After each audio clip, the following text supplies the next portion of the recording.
Welcome to the newest episode of the Honey Pot Podcast.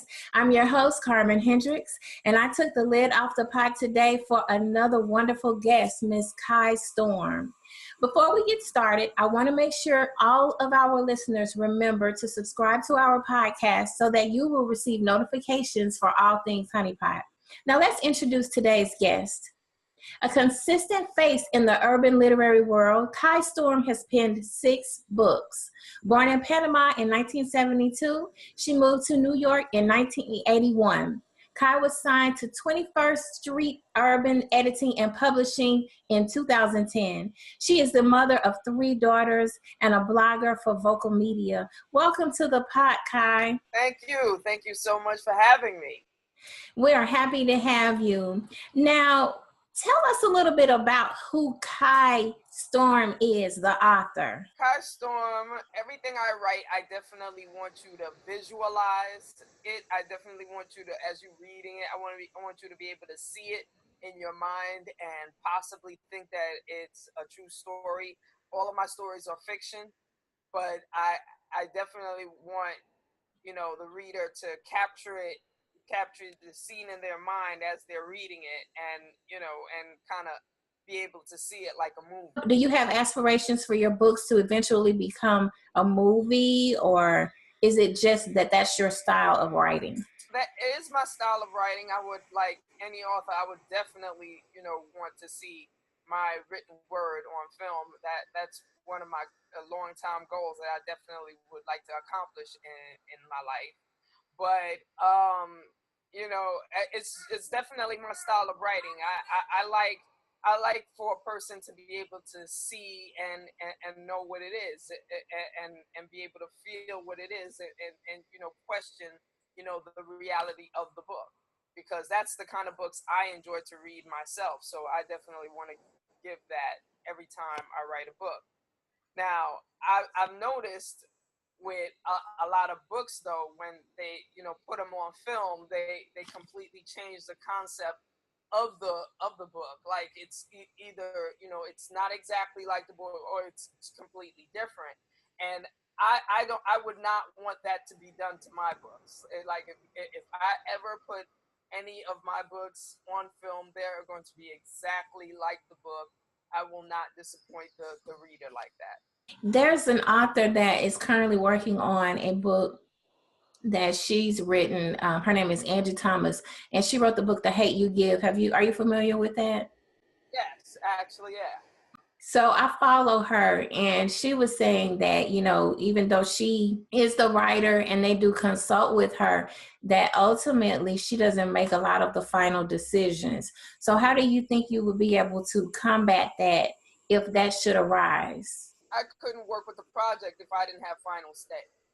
I absolutely could not work with the project if I didn't have final say, because at the end of the day, you are using my work to create a visual picture of my work. And if it doesn't represent my work, I wouldn't want my name or my association with it. Take for example, True to the Game. I could not believe what whoever the director was of True to the Game. I couldn't believe what they did with that movie, knowing the book didn't go like that. The book didn't go nothing like that. So it was just like, I was disappointed as a reader and as an author. I was completely disappointed. And so I wouldn't want my work to go down like that. I've seen that in other stories as well. For instance, Waiting to Exhale. I actually read the book first, and then when the movie came out, I was all excited because I had already read the book. And there was so much that they left out and so much that they didn't do. It was a good movie, of course, but it just wasn't the book. So, of course, you're disappointed because you expect to see what you've read, and it's like, oh, okay, well, you didn't really explain that backstory there, or, so I understand what you're saying. You're from New York, which is the mecca of writers. How did that mold you and help you become the writer that you are today? I say it gave me my backing, because the period of time that I spent when I first became an author till the time I moved out here, I not only developed a following, I was able to, have people recognize me because I was always in the street promoting my books, trying to sell my books.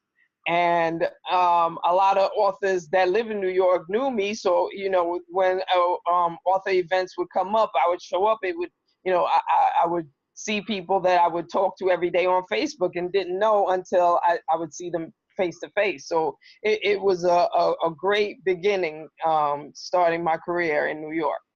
So what made you move to Seattle? Well, Seattle was a better look for my family. So it definitely, once we came out here, my family definitely changed for the better. So even though my career hasn't really gone up in Seattle, because I find in Seattle, there's not too much of a support group for local artists. And if there is, it's like few and far between. You gotta kind of look up. So I haven't looked up that much yet since being out here, but it is what it is. I still have a following online, so I try to keep up with that and and do my best whenever I can to promote myself. So your first books were written in the urban fiction genre, but you've also written erotica. Tell us about that and how you made the transition to erotica from urban fiction. And you still write in urban fiction, correct? So you're doing both. Well, actually, I don't see it as a transition. I just see it as I write whatever I see. I mean, in my head, before I write down something, I see it in my head. So whatever I come up with in my imagination, I write down. And if it happens to be urban fiction, it is what it is. If it happens to be erotica, it is what it is. So what can we expect from you this year? Well, this year I'm definitely blogging a lot more. I haven't actually penned an actual novel yet, but I've been doing a lot of blogging. I'm hoping to one day turn my blogs into a TV series. That's one of the things I'm kind of hoping to do. I'm also doing a little bit of photography, trying to pick up that art, because that's always been a love affair of mine. So I feel like this is going to be my year to, expand my art. Your books are currently in some local libraries. Tell us which books and where they're located. You Just Don't Know is in a couple of libraries, one in Virginia, I believe, one in Texas, I think California. What I did was, at the time when I was trying to get my books in the libraries, I was contacting a lot of different libraries. So some libraries were able to, share my book, and some libraries just purchased it directly. So to me, that was like the best thing that could happen to me, because I mean, the library is the mecca as far as authors are concerned. You know what I mean? You hope to get, I mean, yes, you want your book in bookstores all over the place so that you're making some kind of money, but actually having it in a library means that it's there forever. You know what I mean? So I was very proud to even get it in my first library. Also, I also got some books in libraries out here in Seattle. Aulani's Hustle La Familia, which is the third phase of the whole Aulani story. Like I said, it was a great thing for me to just be able to get it in a library. You know what I mean? Just one library had me feeling really good. Never mind to have a couple of libraries under my belt. Okay, so you mentioned Aulani, so let's talk about her. This character appears in 3 of your books, and that's Aulani's Hustle, La Familia, Aulani's Bigger Hustle, and Aulani's Hustle Gets Bigger. Yes. You stated that her story lived in you since you were 12. So how did you come up with this story, and how did you go about putting it on paper? When I first came to America from Panama, there was a good period of time where I didn't really speak English, and it took me a long time to develop any kind of friends. So, but before then, when I would go outside to, call myself quote unquote play, I would end up just kind of sitting around and just staring at people. So in my sitting around staring at people, my mind would automatically go into story mode and, to sort of, give me something to think about while I'm sitting there and, doing anything. And out of nowhere, it was like Aulani just came, it became one of the stories that started in my head and just stayed there. And I kind of looked at her story as just something that kept me entertained personally throughout my years, because I never looked at it as an actual, story to be told to anybody. I looked at it was just something that I kind of acted out in my head, and it would just entertain me and me alone. One day, boredom, I was doing a temp assignment where it was about to be over, but it was right before Christmas, and instead of them letting me go, they decided to keep me about a week extra just so I could have some Christmas money. But while I was there for a week, I didn't do anything. So for the most part, I would do, job search. And in between, I would be bored. So one day I just decided to type out the Aulani story. And it was that first time that I typed out the first 3 chapters that I realized that in my head, I kept reenacting these first 3 chapters. Like in my head, it never went past those 3 chapters. So when I finished writing those 3 chapters, it was like, okay, where does this story go? And I never, followed up after that. I just kind of left it there. It wasn't until a friend of mine told me about a friend of hers starting a publishing company, and that I should, start sending out my stories to publishing companies, because, she read a couple of my pieces and thought, I should send a couple of my pieces out.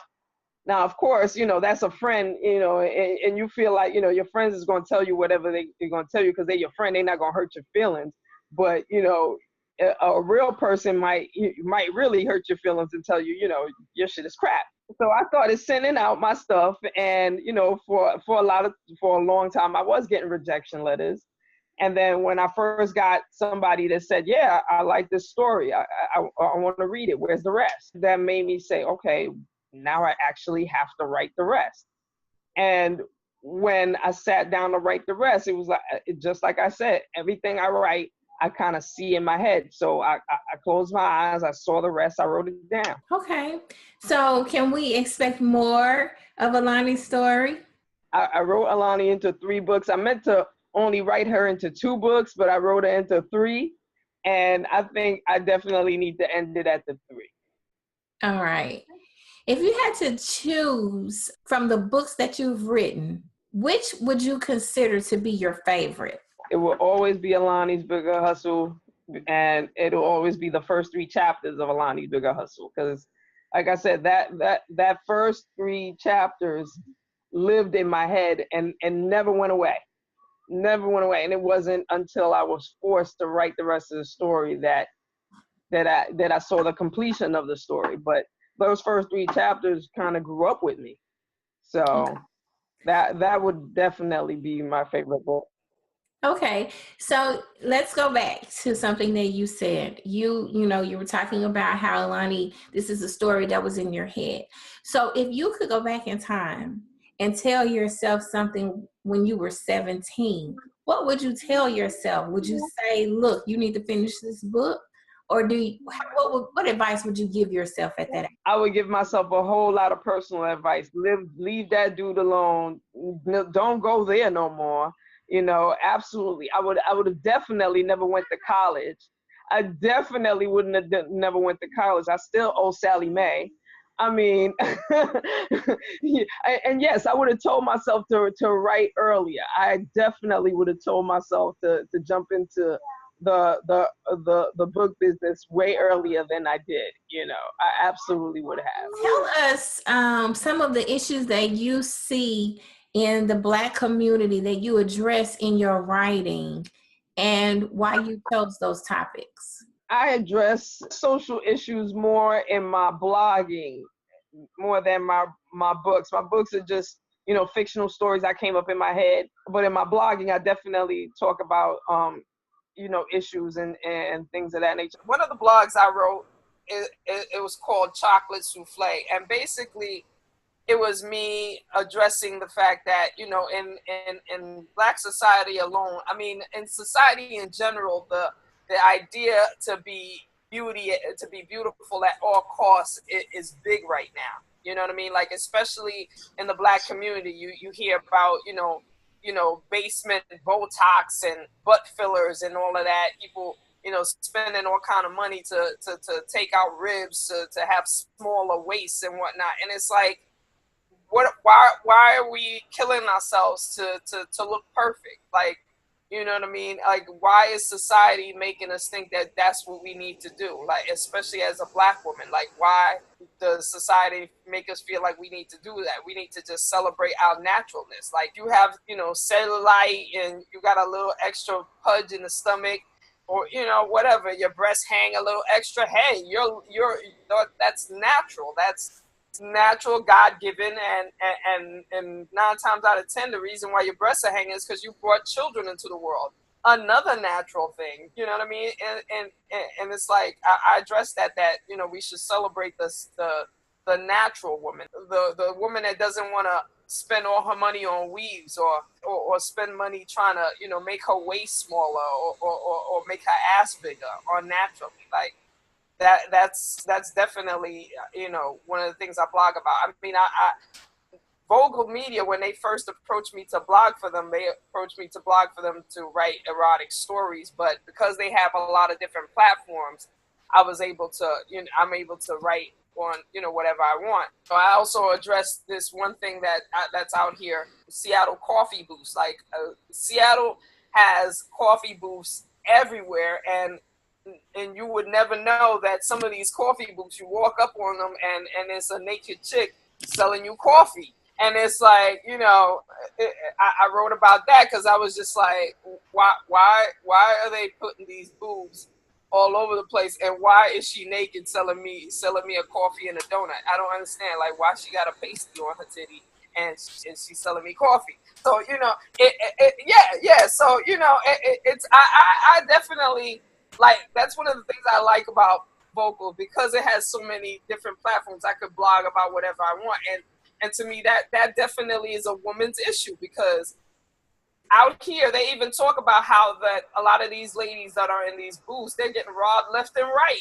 People driving up on them and robbing them left and right, and it's like, you get robbed and you ain't even got clothes on, like, and you selling coffee, you know what I'm saying? And you got pasties on your titties. I'm just, I'm making jokes of it, but that's just me. That's me of just saying that I definitely, not only do I blog like stories that I make up in my head, but I also blog about real shit.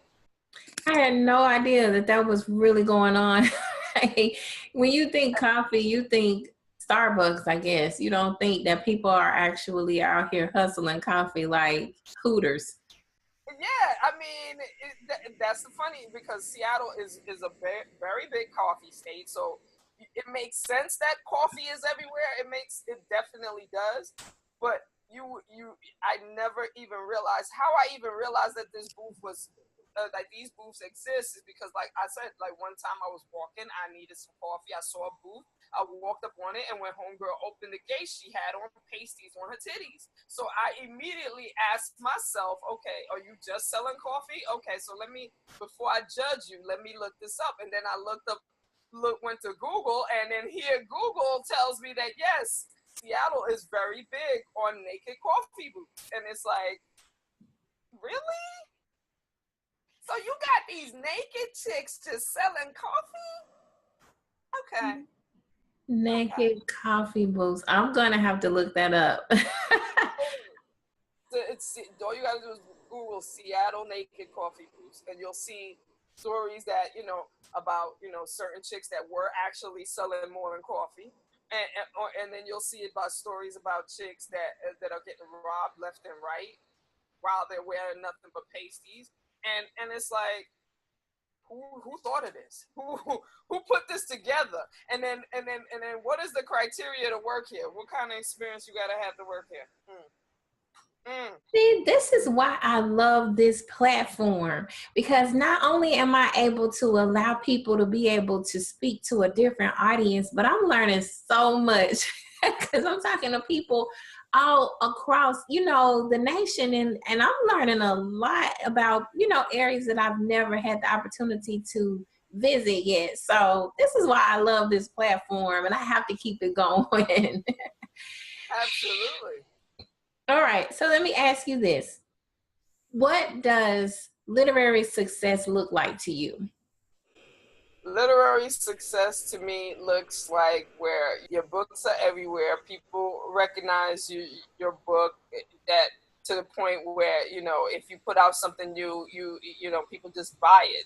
There's no such thing as people checking to see what it's about. It's just people are just buying it, and you're recognized for your written word, your excellence at written word. That's what literary success looks for me. Okay, so we've reached this segment where I ask what's in the honey pot. And this is where I ask you, you know, what is it that's on your music list? What is it that you're listening to? Because music influences us in so many ways. So what's on your music playlist? Absolutely, it's reggae, it's dancehall reggae, and I don't mean just like a lot of the new stuff. Like I'm more of the old school. I think even with music in general, I'm more lean to old school. Maybe because of my age, it definitely leads to dancehall, old school rap. For the most part, you know, I lean towards dancehall and reggae and rap, and it has to be old school because at least with old school music, there was meaning, there was feeling, there was, you know, there was a sense of the song having a purpose. You know, not 9 times out of 10, the music that comes out right now with these kids, it's like they're encouraging everybody to just be high, and it's like your life can't be about being high. I mean, seriously, just because you got money to be high, don't mean that you have to be high. Like, come on, let it go. Like that's the main thing I have problem with today's music. They're promoting, they promote things that make no sense. You know what I mean? Like that's why the rise of the video vixen side chick is so big, because you got music promoting stuff like this, and it makes you think that, oh yeah, that because a song says it, it's okay, and we really shouldn't be living like that, but yet we do. I'm glad you mentioned that, because I was watching the Mickey Howard story and I was listening to, well, I actually looked up just kind of, I was trying to do some research on her. And I found one of her interviews, and she was talking about how the story was so real. You know, she relived a lot of those moments, and she pretty much was on crack. She did what they call Cocoa Puffs, which was where they she took crack and crushed it and mixed it in with like a cigarette and smoked it. That was her Cocoa Puff. And so she was talking about how now, she was talking about the music and how that's what they advocate. And she was saying she watches Love and Hip Hop. And she said, you know, you think that that's scripted, but that stuff really happens. She said those things really happened when she was in the industry hard and heavy, you know, back in the 70s and the early 80s, when doing a line of Coke was just like ordering a Mai Tai. You know, it was normal. It was something that they just did. And you think you're having fun until you realize that you're addicted to it. And at that point, it's too late. Now you're a junkie trying to get your next fix. And it's like, these people don't realize now, you know, the syrup and it's keeping them constipated, and it's keeping them, you know, they're gaining weight. And now we have these colds because the syrup is supposed to be a cough medicine. Now you can't get rid of your cough because your body has adjusted to that medicine. So you need something stronger, which means these viruses are adjusting and they're getting stronger. Now we have the flu, and it's killing people. Exactly. People they don't realize the consequences of their actions because it's not affecting them, because we live in a world right now of self-gratification. And we don't realize that what we do really can have an effect on not only our generation, but future generations. Because it makes no sense that the flu and a common cold is killing people at this point. At this point, you know what I mean? And that's because, and then here go the other half.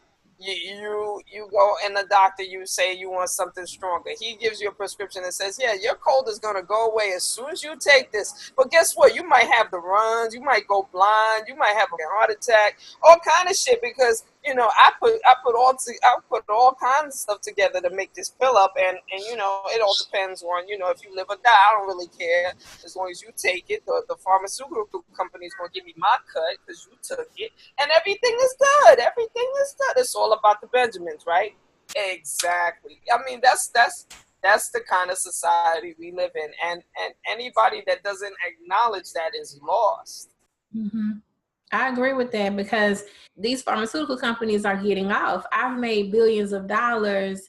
A couple of people die. You sue me for a few million. It doesn't really hurt my pockets because I've made billions of dollars off of this. You know, by the time you decide to sue me or you come up with enough evidence to sue me, I've already made all of the money that I want to make off of it. So it's a never ending cycle. And then I cut you a check, and then you go away, and then if you stupid, you spend the money on bullshit, and then 2 days later you on the news talking about you broke. I mean, and I'm laughing at you. Mm-hmm. Yeah. So do you have any last words for our listeners and viewers today? Well, yeah, definitely. I appreciate, you know, this interview. I absolutely thank you for having me. To find out more about Kai Storm, absolutely go to my website, www.nattiekai.com. That's nattikai.com. And not only you'll be able to see, you know, blogs I do, I also do artist features, and you know, find out more about my books, be able to order my books, all of that. Okay. Thank you, Kai, for joining today's show. We really, truly appreciate having you, being so candid and having really good conversation with us. We hope to have you back soon. I want to thank our audience for taking the time to listen to the Honey Pot Podcast today. I'm your host, Carmen Hendricks. Be sure to subscribe to the podcast and like us on Twitter, Facebook, and Instagram using the handle Honey Pot Podcast. You can also find me at carmenhendricks.com. That does it for today's podcast. I'm putting the lid back on the pot. We'll see you next time. Say goodbye, Kai. Bye now. Holla.